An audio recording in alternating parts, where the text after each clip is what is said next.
موضوع این برنامه ما در ارتباط فضیلت روزه ماه مبارک شوال است. ماه مبارک شوال، روزه گرفتن این ماه چی فضایل و چی ویژگی ها و خصوصیاتی داره؟ ماه مبارک رمضان میهمان پروردگار رفت و بسیار از اشخاصی بودند که در اون ماه، در ماه مبارک رمضان، گردنه های خود را از آتش جهنم نجات دادن، خلاص گردانیدن. بسیار از اشخاصی بودند که انباره های از گناهی که به پشت خود حمل کرده بودند همگی را ذوب و آب ساختن، سوزانیدن. بسیار کسایی بودند که اعمال نیکشون اندک و کم بود، اعمال نیک خود را ذخیره کردن و بسیار زیاد ساختن. بسیار از کسانی بودند که واقعا اعمال شایسته را در لوح محفوظ، البته در دفترچه اعمال نیک خود اونجا گنجانیدن، اونجا کرامن کاتبین نوشته کردن. و بسیار از کسایی بودند که در ابتدای ماه مبارک رمضان اوراقشان و اعمال نامه‌شان کلاً سیاه بود و به سفید مبدل شد. و بسیار از اشخاصی بودند که در ابتدای ماه مبارک رمضان دفترچه اعمال نیکشان کلاً خالی بود، اما در یک ماه مبارک رمضان دفتر اعمال نیک خود را، البته یعنی با انجام اعمال نیک و کارهای خوب، یعنی بیشتر و بیشتر اونجا جایگزین کردن، یادداشت کردن، یادداشته های ملائک کرامن کاتبین را بیشتر ساختن. و همچنان چون ماهی بود که در اون ماه دروازه های جنت باز و دروازه های جهنم بسته و همچنان شیاطین به زنجیرهای گون بسته میشد، اما حالا دروازه جهنم باز شده و شیاطین هم از زنجیرها باز شدن. رمضان رفت، اما بعد از رمضان چی؟ بعد از رمضان چی پلان داریم؟ بعد از رمضان چی برنامه داریم؟ پلان ما چی هست در 11 ماه دیگه که تا بعد از اینکه ماه مبارک رمضان دیگر فرا میرسه؟ و آیا ما حیات هستیم، زنده هستیم یا خیر؟ اما چی برنامه داریم؟ تمام اصحاب و یاران پیغمبر صلی الله علیه و سلم، تابعین، تبع تابعین، خیر القرون، عادتشون این بوده که یعیشون بین الخوف و الرجاء، همیشه زندگیشون در میان ترس و امید بوده. از الله سبحانه و تعالی زیاد ترس و ایراس داشتن و همچنان امید داشتن. هم میترسیدن یکی نشوه که ماه مبارک رمضان ختم شد و ما در تلاوت قرآن کریم کردیم، در نمازهای تراویح اشتراک کردیم، روزه گرفتیم، اما ترس و ایراسی از این داشتن که آیا این روزه ما و این قیام اللیل ما و این صدقات و خیرات ما آیا به درگاه الله قبول شده یا خیر؟ این ترس داشتن و همچنین امید داشتن که انشالله که همه اعمال نیکی ما به درگاه پروردگار قابل قبول است و قبول میشه. و کانوا یجتهدون فی العمل، و همیشه در انجام دادن اعمال صالحه و کارهای نیک اجتهاد میکردن، یعنی کوشش میکردن، زحمت میکشیدن. و همچنان وقتی که اعمال نیک را انجام میدادن باز ترس و ایراسشان بود که آیا این اعمال ما به درگاه الله قبول میشه یا نمیشه، پذیرفته میشه یا نمیشه. یعنی یک انسان کوشش میکنه، زحمت میکشه تا اینکه الله از پیش راضی شود. وقتی که انجام میده و او کار را به سر میرسونه، ترس و ایراسی ازی متوجه ازی میشه که آیا این اعمال ما و این کار نیکی که من انجام دادم آیا الله از من را میپذیره، قبول میکنه یا خیر. این البته حال اصحاب و یاران و تابعین و تبع تابعین و همچنان خیر القرون بوده که وقتی اعمال نیک را انجام میدادن باز تشویش ازی بودن که آیا قبول میشه نمیشه. یعنی این حالت سلف امت بوده. اما حالت ما چطور است؟ ما هم چنین یگان وقت فکر کردیم این نمازی را که ما خواندیم آیا قبول میشه نمیشه؟ این عبادتی را که ما کردیم و این روزه ما مبارک رمضان را که روزه گرفتیم آیا این روزه ما به درگاه الله پذیرفته شده، قبول شده یا خیر؟ آیا در ارتباط از این کلام وقت ما تشویش کردیم، تفکر و فکر کردیم یا خیر؟ در حالی که اصحاب یاران پیغمبر در فکر ازی بودن، اولی که کوشش میکردن تا اینکه اعمال نیک را انجام بدن، زمانی که انجام میدادن اولا به پایین میرساندن، وقع الهم علی احدهم، یک وهم و تشویش در اونها پیدا میشد که آیا این اعمال ما به درگاه الله پذیرفته شده، قبول شده یا خیر؟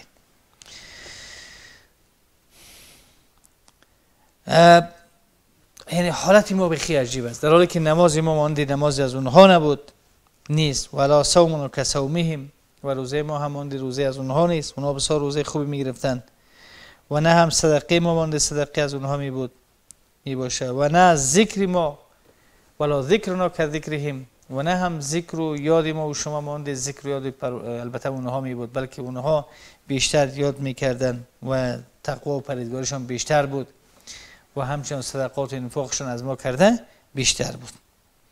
یعنی اونها زیاد کوشش میکردن و همچنین ترس و هراس از این داشتن که آیا الله این اعمال نیکی ما را میپذیره، قبول میکنه یا خیر، یا پس برای ما برمیگردونه.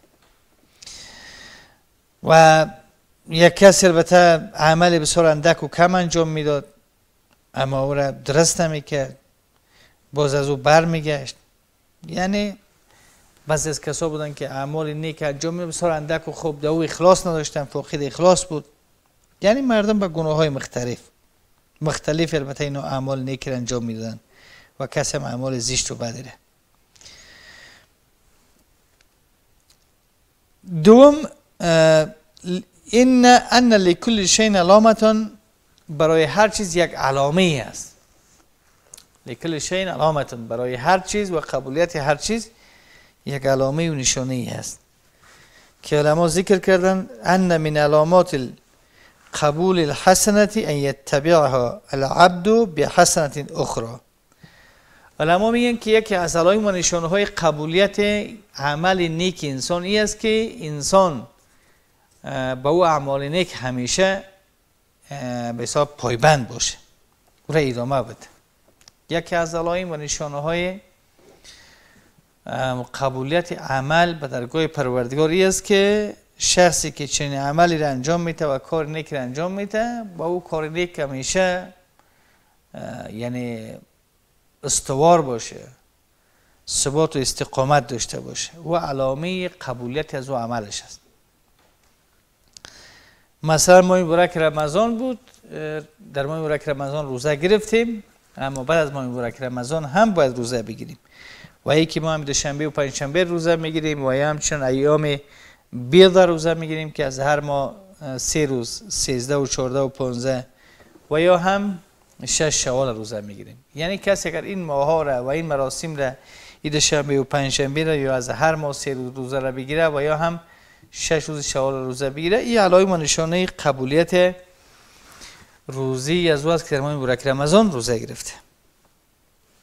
که البته فرمودن که ان لکل شیء علامه، و قد ذکر العلماء ان من علامت القبول الحسنه یتبعها العبد بحسنه اخرى.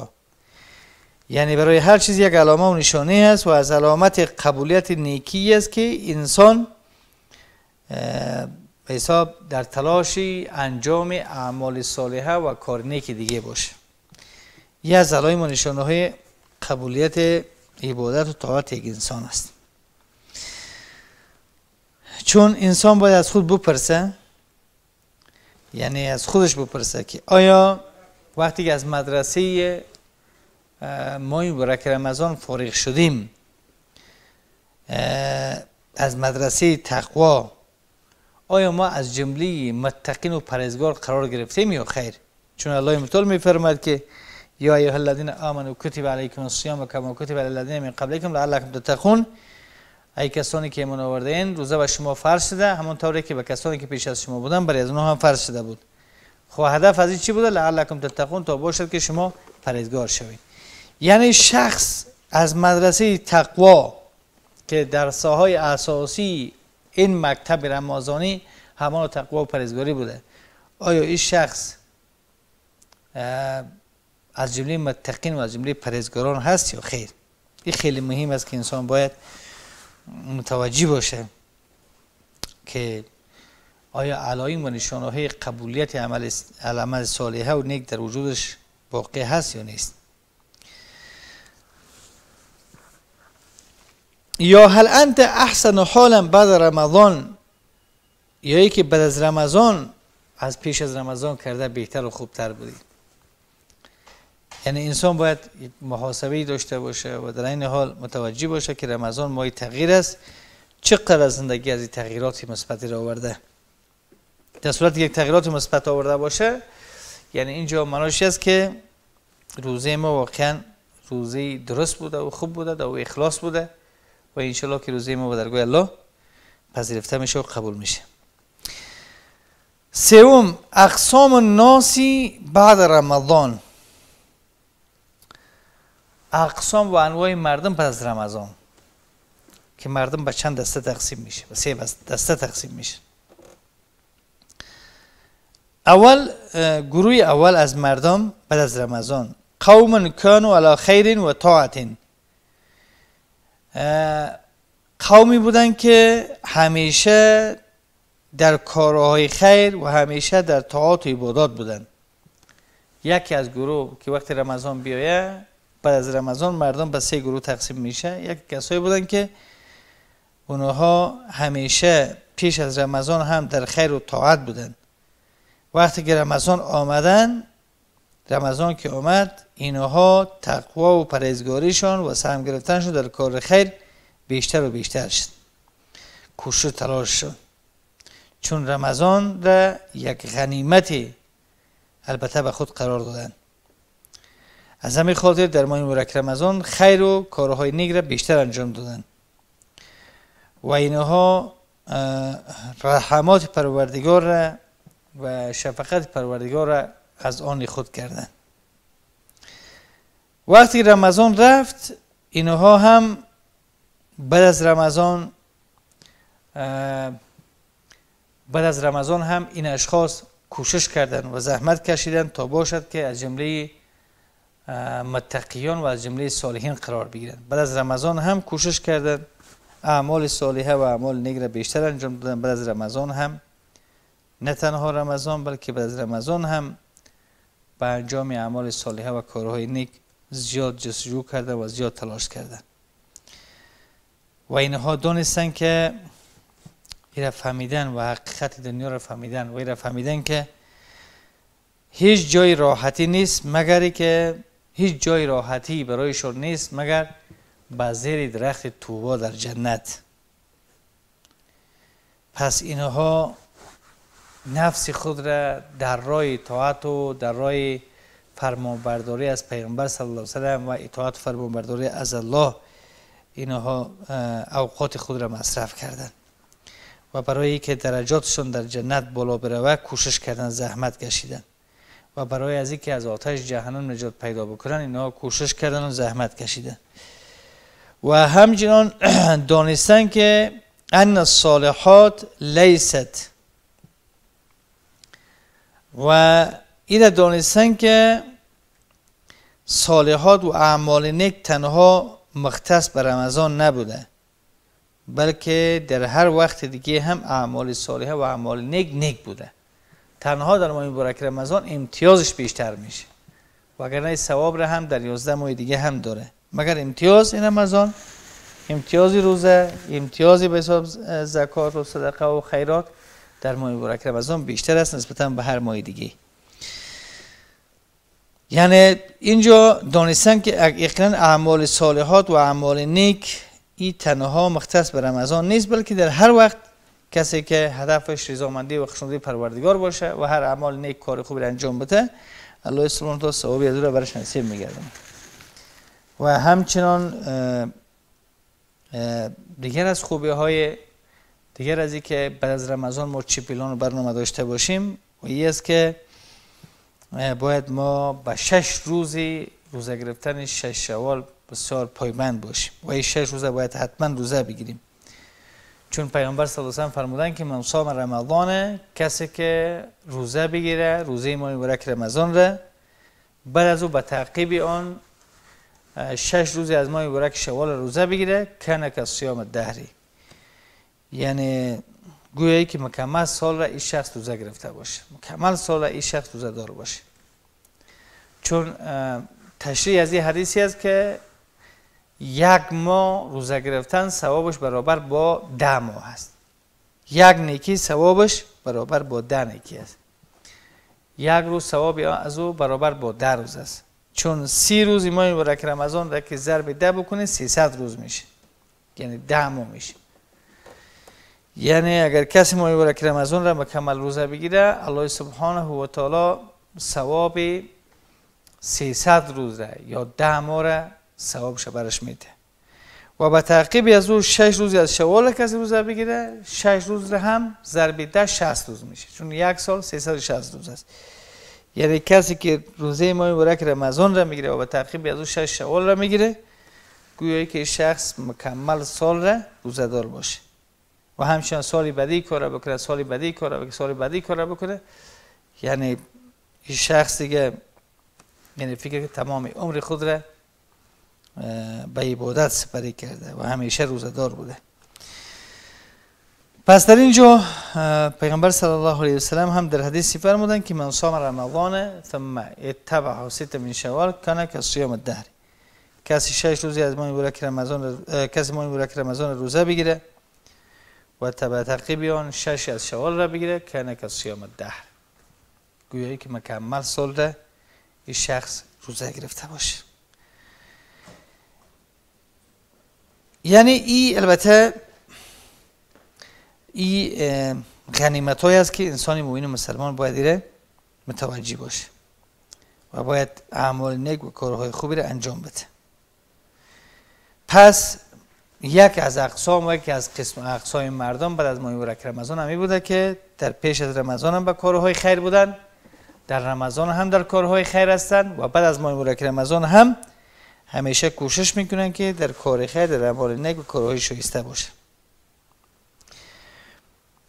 دوم،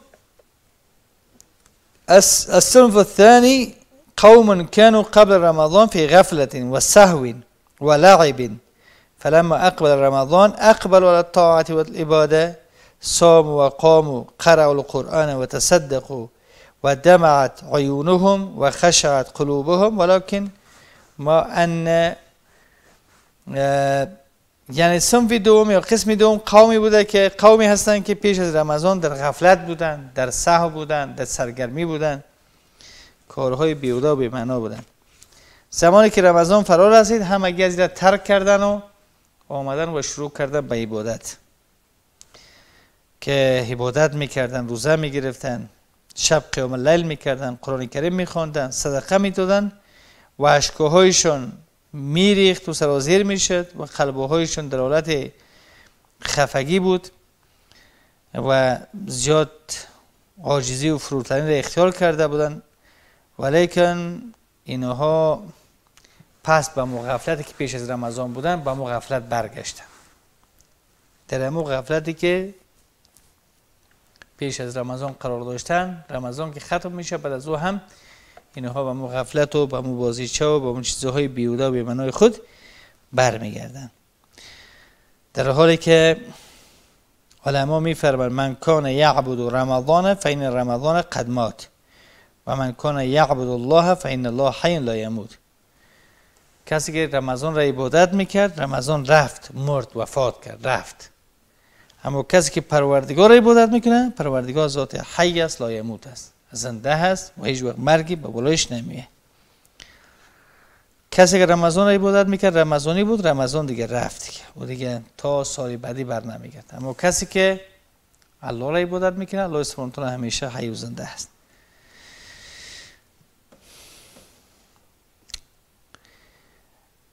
چون انسان مومن مسلمانی را درک میکنه و میفهمه که پروردگار در رمضان است، در 11 ماه دیگه هم است. اما مکلفیتی که مسئولیتش به دوش انسان سپرده شده در رمضان و غیر رمضان و مکلفیت و مسئولیت به گردن انسان است. و همچنان گروه سوم قوما دخل رمضان و خرج رمضان و حالهم که حالهم لم یتغیر منهم شیء. رمضان آمده و رفته حالتشون یکی بوده، هیچ در حالتی از اونها تغییر نیافته. پیش از رمضان با کارهای زشت و بد گرفتار بودن، در رمضان هم با او گرفتار بودن، بعد از رمضان هم. یعنی قومی که قوم داخل رمضان و خرج رمضان، قومی که رمضان آمده و پس رمضان رفته و حالهم که حالهم، حال و اوصافشان مانده اما حال و اوصافی که پیش از رمضان بوده اما قسم هیچ تغییرات در اینها نیامده. لم یتغیر منهم شیء، هیچ چیزشون تغییر نکرد. پیش از رمضان دروغ میگفتن، در رمضان هم دروغ میگن و بعد از رمضان هم دروغ میگن. پیش از رمضان فریبکاری میکردن، در رمضان هم فریبکاری میکنن و بعد از رمضان هم چنین کار میکنن.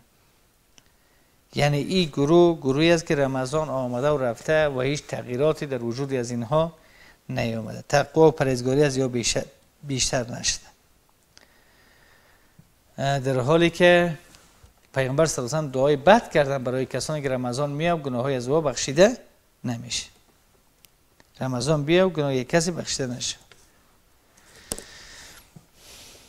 یعنی این گروه از جبرئیل علیه السلام دعای بد کرده و پیامبر صلی الله علیه و آله آمین گفتن. حتما این دعا قبول میشه.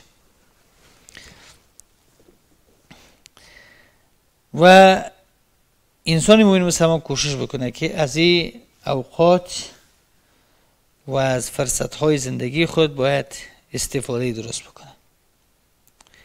و ایره بدانه و بفهمه که روز قیامت پیش رو داریم و در این روز از تمام لحظات زندگی ما پرسیده میشه، از عمری ما پرسیده میشه، از جوانی ما پرسیده میشه، از مال و ثروت و سرمایه ما پرسیده میشه، از علم و دانش ما پرسیده میشه. باید اینها یعنی مادهی صحتمندی و سلامتی و تندرستی که الله برای ما نصیب گردانده، باید از این ما استفاده درست بکنیم. یک سوالی که اینجا مطرح کردن، گفتن ای که آیا 6 شوال پی در پی گرفته شود یا ای که میشه که انسان جدا جدا بگیره، مثلا در یک هفته 2 روز بگیره، در هفته 2 روز دیگر بگیره. 6 روزی از ماه مبارک مثلا شوال را روزه گرفتنش میتونه که شما به صورت یک جایی بگیرین یا پراگنده تنها بگیرین، مشکل نداره. یعنی کسی روزه را پی در پی بگیره، این هم درست است. پی در پی بگیره، مثلا روز دوم عید، روز اول عید روزه گرفتن درست نیست به خاطر اینکه روز خوردن نوش است.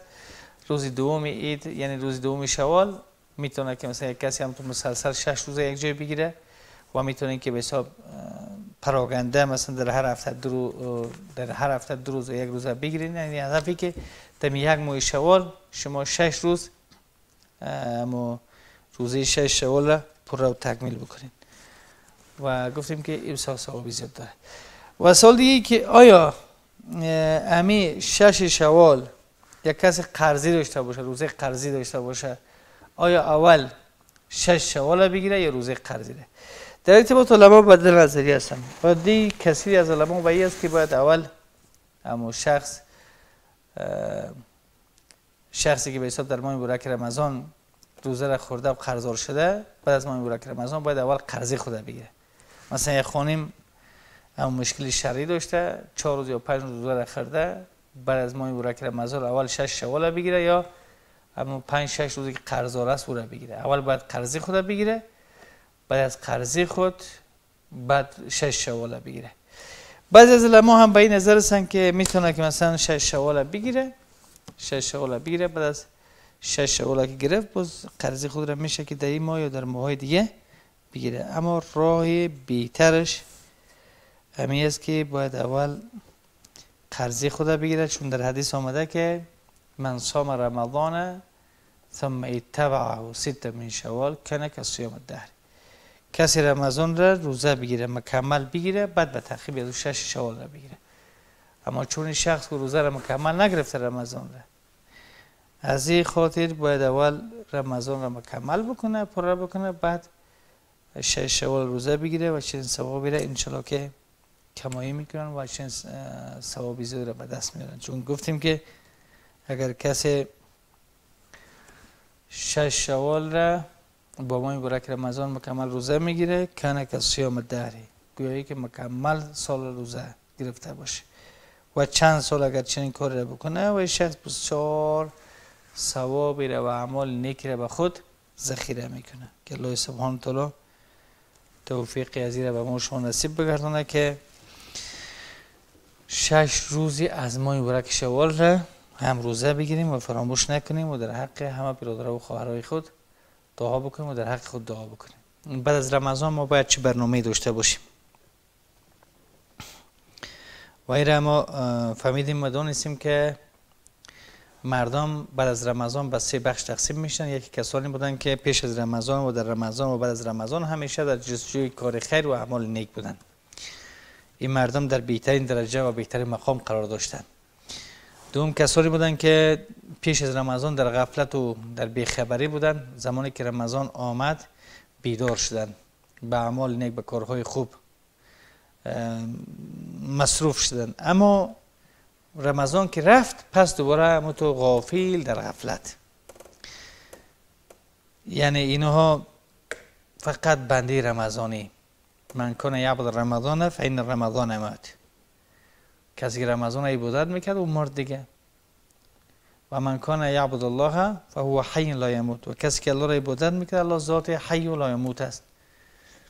پس اینجا این مردم فقط رمضانی هستن، فقط رمضان ده و در رمضان عبادت میکردن بس. و سوم کسانی بودن که پیش از رمضان هم باری از گناهایی در پشتشان بود، رمضان هم آمد کدام تغییرات در اونها نیامد، بیدارشون نساخت و بعد از رمضان هم به همون شکل و اعمال زشت و بد خود همیشه مصروف بودن. و این واقعا یعنی 3 گروه مردم به 3 بخش تقسیم میشدن. یعنی باید انسان مومن مسلمان همیشه ارزیابی خود داشته باشه. یعنی باید ما همیشه به خاطر گناهی که از ما سرزد شده و در رمضان و غیر رمضان، اما هیچ تضمینی وجود نداره که آیا ما تا رمضان بعدی آیا حیات و زنده هستیم یا خیر، باید همیشه ما آمادگی برای مرگ داشته باشیم.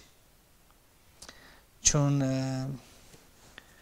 انسان اگر در مصروف به انجام اعمال صالحه و اعمال نیکی باشه و از دنیا وفات بکنه، واقعا که الله سبحانه و تعالی خاتمه نیکو را برش نصیب گردانیده. یعنی چند چیز باید ما بعد از رمضان در نظر داشته باشیم. اول نصیحت رمضان، زمانی که رمضان میره، رمضان چند توصیه و نصیحتی داره برای انسان‌هایی که در رمضان روزه میگرفتن. اول رمضان به انسان توصیه میکنه که ای انسان صائم روزگیر، یعنی تو ماه مبارک رمضان را پشت سر گذاشتاندی و رمضان دیگه هم به زودترین فرصت میآید، در حالی که 1 رمضان عمر شما کم شده و این رمضان را سپری کردی، 1 رمضان 1 سال تا رمضان بعدی 1 سال عمر شما کم میشه و عمر انسان نهایت اما به حساب سرعتش بیشتر شده و روزها به زودترین فرصت مرور میکنه و سالها ختم میشه. پس در مرور این سالها و ماها و در سرعتی از اونها عبرت است برای کسانی که واقعا پندپذیر هستند. سالها و ماها و روزها میگذره در حالی که عمر ما کم شده میره.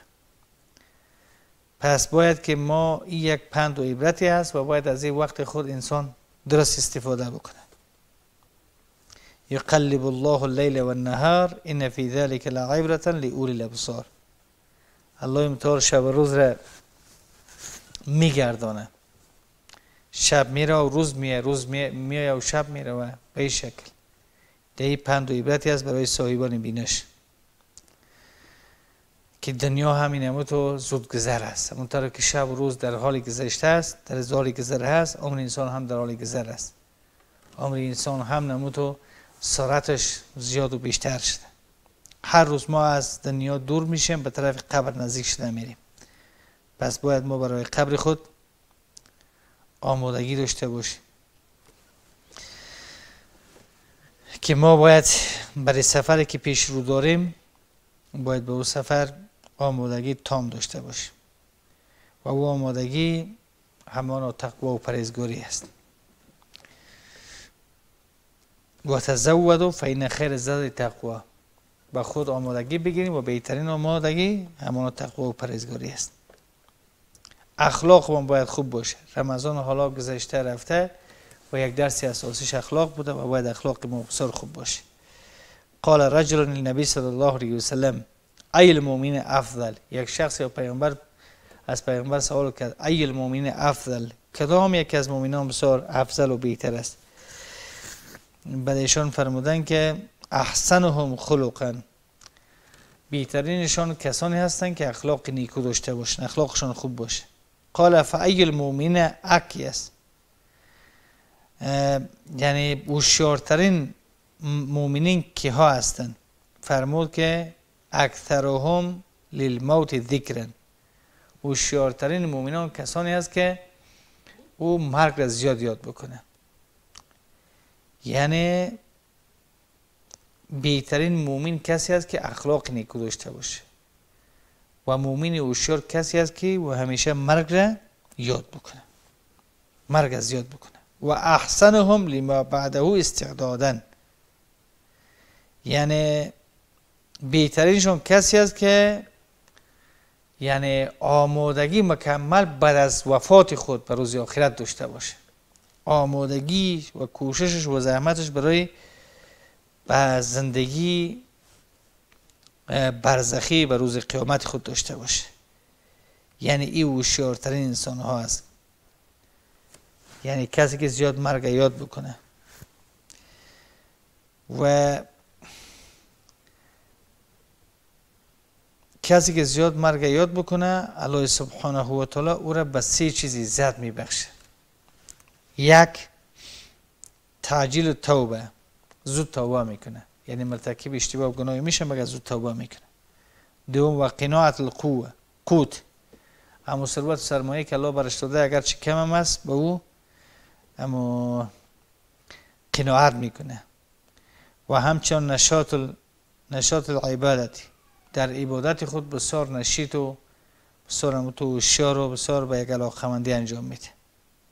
و من نسی الموت، و کسی که مرگ را فراموش بکنه عوقب بثلاثه اشیاء، پس 3 چیز جزا داده میشه. اول توبهش به تأخیر میفته، این روز توبه میکنم فردا توبه میکنم و آخرام از دنیا بدون توبه میره.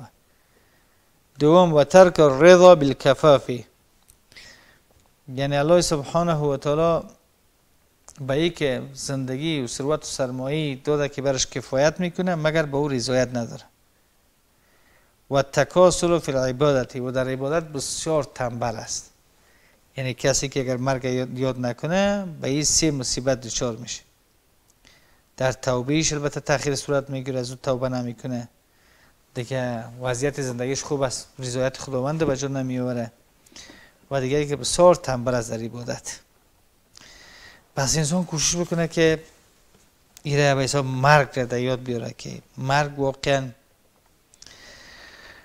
مرگ که انسان یاد میکنه تمام چیزهای لذتمند دنیا از یاد انسان میره، چون این همه چیز زودگذر است، از بین میره.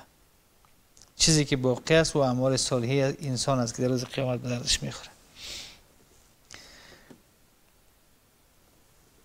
یعنی انسان باید کوشش بکنه.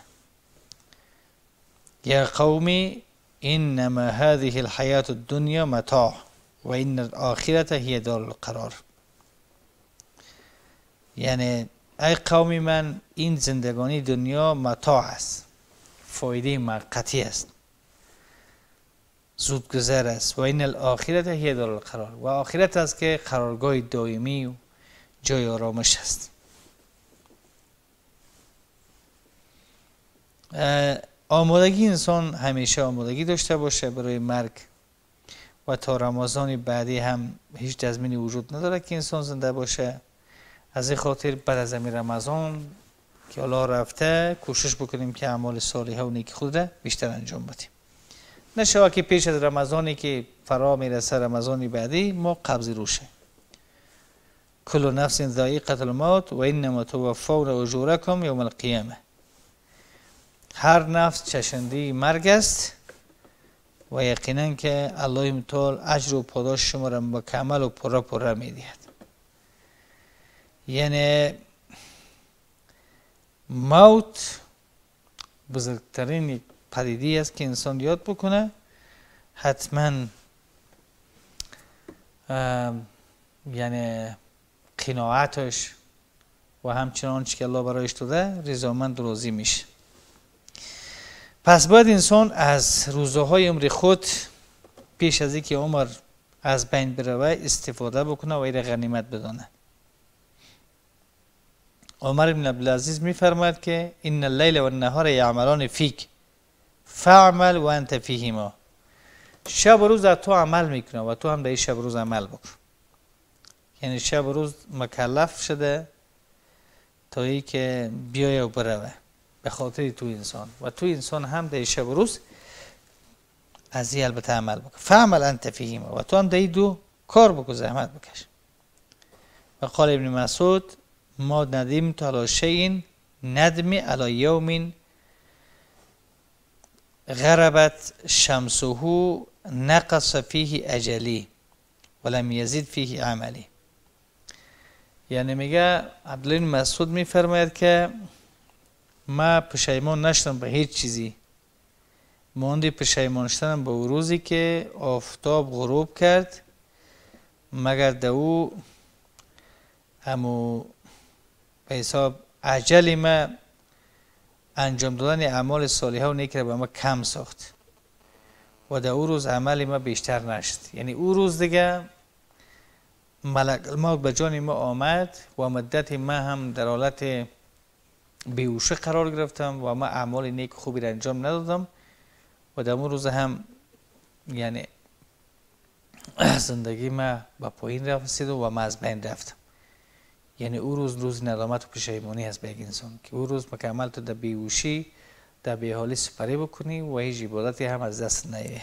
و همچنان پیام دیگه ماه مبارک رمضانی بوده که بعد از رمضان کسی که در ماه مبارک رمضان زبانش روزدار بود از غیبت کردن و از خبربری و خبریاری، از کذب و دروغ و باید این نمی مسیری تو باشد. بعد از رمضان هم در بعد از رمضان هم غیبت نمی کنی، در بعد از رمضان هم خبربری و خبریاری نمی کنی، در بعد از رمضان هم دروغ نمیگی و اصل مسیرت باید همی باشه و همیشه کوشش بکنی که در این راه تا آخرین لحظات مرگ خود قرار داشته باشی. و در رمضان و غیر رمضان باید چشمای تو روزدار باشه، گوشی تو روزدار باشه از شنیدن حرفهای زشت و نادرست، قلب تو فقط از تفکر کردن در چیزهای بیهوده و بی‌معنا روزدار باشه. تمام اعضای بدن تو در غیر از رمضان هم روزدار باشه، چون رمضان یک درسی بر انسان داده که باید او درس در غیر از رمضان تطبیق شود. پیامبر صلی الله علیه و آله می‌فرماید که بهترین عملی است که اگر اندک باشه و دوام داشته باشه. یعنی در رمضان هر کار را که انجام اعمال نیک را انجام میدادین و در غیر رمضان هم دوام بدین. این ثوابش زیاد است. از اینکه مثلا در ماه رمضان شبانه 100 رکعت نماز بخونین، رمضان ختم شه و رها کنین. بهتری است که اونم اعمال کم مگر در همیشه در رمضان و غیر رمضان ادامه داشته باشه. او به درگاه الله سبحانه و تعالی بسیار یعنی از جایگاه بسیار بلند و بالایی برخوردار است. و همچنان در رمضان کمک و همکاری با فقرا و مساکین میشه، در غیر رمضان هم با فقرا و مساکین کمک شد. چون هم فقرایی که در رمضان وضعیت اقتصادیشون خراب بود و حالا هم خراب است، در رمضان به کمک و همکاری نیاز ضرورت داشت، ولی هم ضرورت داره. پس نباید فقرا و مساکین فراموش شوند و برایشون کمک و همکاری نشه. همانطوری در رمضان توبه میکردین و غیر از رمضان هم باید توبه بکنیم، چون توبه در روزه توبه باز است. وقتی در روزه توبه بسته میشه و یک از علائم و نشانه‌های بزرگ قیامت است که وقتی قیامت قایم میشه. و همچنان نیکی و برخورد خوب در ماه مبارک رمضان با هر کس داشتیم، در غیر رمضان هم داشته باشیم. همونطوری که در رمضان خفگی ها را ترک کردیم، در غیر رمضان هم باید با کسی خفه نباشیم، چون هر اعمال صالحه و کارهای نیکی که انجام میدیم باز او به درگاه الله پذیرفته نمیشه و قبول نمیشه. یعنی کوشش بکنیم که یک تغییرات در زندگی ما و شما آماده باشه که ما بفهمیم که واقعا روزه ما به درگاه الله قبول شده. یعنی باید تغییرات، یعنی وقتی رمضان ختم میشه خودمون محاسبه بکنیم که آیا از جمله متقین و پرهیزگاران هستیم یا در غیر از انسان‌های متقی و پرهیزگار. آیا یکی از درس‌های اساسی رمضان که تقوا بود و تقوا را ما در زندگی فردی و اجتماعی خود تا هنوز تطبیق کردیم، ما متقی و پرهیزگار شدیم یا خیر؟ باید اینها را همه در نظر بگیریم. وقتی برنامه تمام است و برنامه بعدی که در خدمت شما قرار میگیرم ان شاء الله، همه شما را به الله کریم رحیم میسپارم. السلام علیکم و رحمت الله و برکاته.